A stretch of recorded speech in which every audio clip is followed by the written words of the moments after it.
Американдықтар лотерея ойнауды қатты ұнатады. Жылына олар лотереяға 80 миллиард доллар жұмсайды екен. Мысал ретінде, киноға баруға небәрі 11 миллиард доллар жаратады. Бүгінгі видеода лотереяның осал жерін есептеп тауып, байып кеткен зейнеткер туралы әңгіме болады. Бәріне сәлем достар, сіздерді Real Nar арнасында қош көрдік.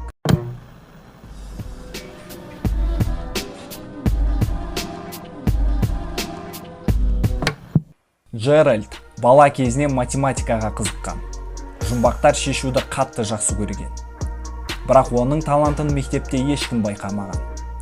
Кішкентай Джерри ер жеткен соң, өзінің сыныптасы Маршқа үйленіп, таңғы ас дайындап шығаратын зауытқа жұмысқа тұрады. Уақыт өте ерлі-зайыптылар Мичиган штатындағы Эвард қалашығында кішігірім азық-түлік дүкенін ашады. Бір күні Джерри дүкеніне лотерея автоматын орнатады. Солай лотерея сатудың өзінен Селбилер жылына 20 мың доллар пайда көріп отырады. Бірақ қызықтың көкесі әлі алда болады. 2000 жылы Селбилердің балалары өсіп, жан-жаққа көшіп кетеді. Ал Джерри мен Марч зейнетке шығады. Күндердің бір күні 64 жастағы Джерридің қолына Уинфилл лотереясының жарнама қағазы түседі. Лотерея шарттары бойынша 49 санның 6-ын тапсаң, ұтысқа ие боласың. Лотерея билетінің бағасы небәрі 1 доллар, ал джекпот 2 миллион доллар болады. Қысқасы, қанша көп сан тапсаң, ұтысың да көп болады. Аз сан тапсаң, аз. Джерри бір қызық нәрсеге мән береді.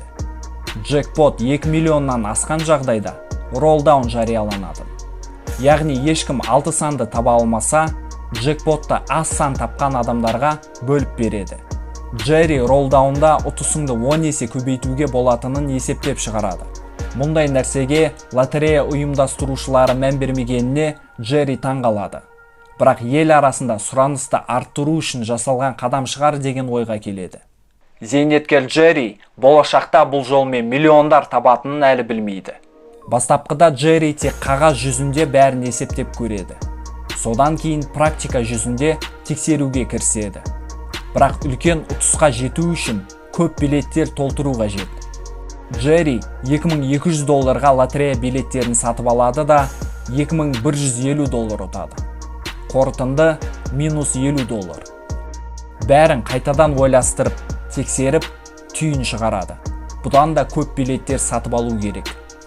Келесіде Джерри 3400 долларға билет сатып алады. Мұның бәрін ол әйеліне айтпай істейді. Себебі Марч құмар ойындарды ұнатпайтын. Байғұс Джерри өзінің дүкенінде жұмыста отырып мыңдаған лотерея билеттерін тексереді. Бірақ зейнеткерді үлкен ұтыстар үміттендіретін. Және ол қателеспейді. Бұл жолы ол 3000 доллар ұтып алады. Одан кейін 8000 доллардан 15700 доллар ұтады. Джерри қатты қуанып, әйеліне бәрін айтып береді. Енді Джерри билеттерін өз үйінде арқайын тексеретін болды. Және оған әйел бала шағасы да көмектесеміз деп шешті.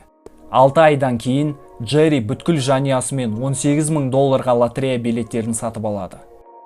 Бірақ бұл жолы басқа адамның жолы болып кетеді. Ол 6 санды табып джекпотты ұтып алады. Ал Селби отбасы қолмақты ақшадан айырылады. Бірақ Джерри мұндай жағдайлар сирек болады деп бәрін жұбатып, қайтадан ойнауға көндіреді. Және бірнеше ойыннан кейін бәрі ұтысқа жетеді. Алайда қу зейнеткер мұнымен тоқтамайды. Ол кішігірім компания құрып, адамдардан инвестиция жинай бастайды. Ұтыстар көбейеді. 40 мың доллар, сосын 80 мың, 160 мың. Марч банктан шот ашады, ал Джерри өзіне жаңа темір тұлпар сатып алады. 2005 жылы Мичиган штатында Уинфилл лотереясы жабылады. Джерри не істерін білмей қалады. Бірақ оның компаниясындағы бір адам Массачусетс штатында Уинфиллге ұқсас лотерея барын біліп алады. Бүткіл ойыншы сол жаққа бет алады. Бірақ ол жақта біздің ойыншыларды тосын сый күтіп тұрды. Массачусетстің технологиялық институтының студенті Джеймс Харви бір қызықты жобамен әлек болып жүрді. Джеймс Америкадағы барлық лотерея ойындарын зерттеп, қайсында ақша ұту мүмкіндігі көп екенін анықтағысы келді. Және студент жігіт те Джерри секілді Уинфрей лотереясының осал жерін біліп қояды. Джеймс те акционерлер ұйымын құрып, лотереядан ақша көтеріп жүреді. Ол ұйым 50 шақты адамнан, студенттер мен бірнеше профессорлардан тұрады. Кімнің оңай ақша тапқысы келмейді? Ролдаун кездері Джеймстің ұйымы $600,000 лотерея сатып алады екен. Ал мысалы Джерридің ұйымы бар болғаны $70,000. Ойын масштабын сезген боларсыздар. 5 жыл бойы лотереяның арқасында Джерри мен Мардж миллиондап ақша тапса да, баяғы ескі үйлерінде қарапайым өмір сүрді. Ал тапқан ақшасының біраз бөлігін немерелерінің оқуына жаратты. Джерридің ұйымындағы адамдар оны қатты сыйлайтын. Арасында «Қашанға дейін лотерея ойнамақшысың?» деп сұрайтын. Ал зейнеткер «Бұл сиырдың сүті таусылғанша» деп жауап береді.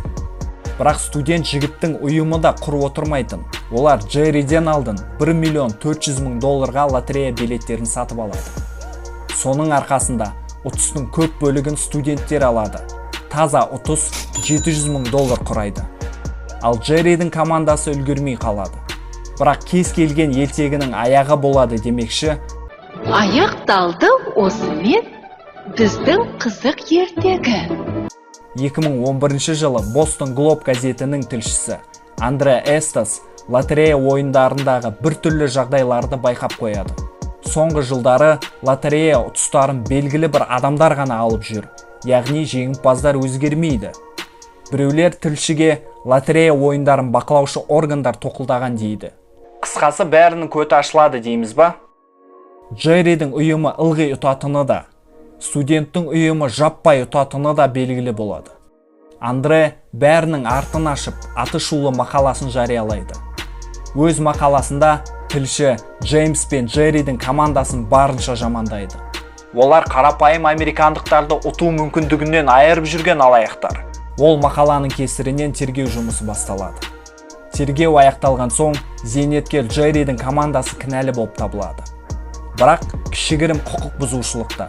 Мысалы, лотерея автоматымен тыйым салынған уақытта пайдаланғаны үшін. 8 жылда Джерридің командасы 55 рет ойнап, $19 миллион жұмсап, $27 миллион ұтқан. Таза табыс $8 миллион құраған. Тапқан ақшаларын зейнеткерлер балалары мен немерелерінің оқуына жаратқан. Одан бөлек ардагерлерге үй салатын құрылыс компаниясына салған. Былайша айтқанда, өз қара басына жаратпай, пайдалы нәрсеге жұмсаған. Джерридің әрекетін заңсыз деп айтуға болмайды. Ол жай ғана басын істетіп, есеп арқылы лотереядан ақша ұту мүмкіндігін тапқан. Тауып қана қоймай, тәуекелге бел буып, іске кіріскен. Ал негізі, бақ дегенді де ұмытпауымыз керек. Бір билетпен джекпот жұлған адамдар да баршылық. Ал менде бүгінге осы. Видео қызықты болған болса лайк басып, арнама жазылып, қоңыраушаны мыжып қойыңыздар. Ақшаларыңыз көп болсын ағайын. Оля-ля.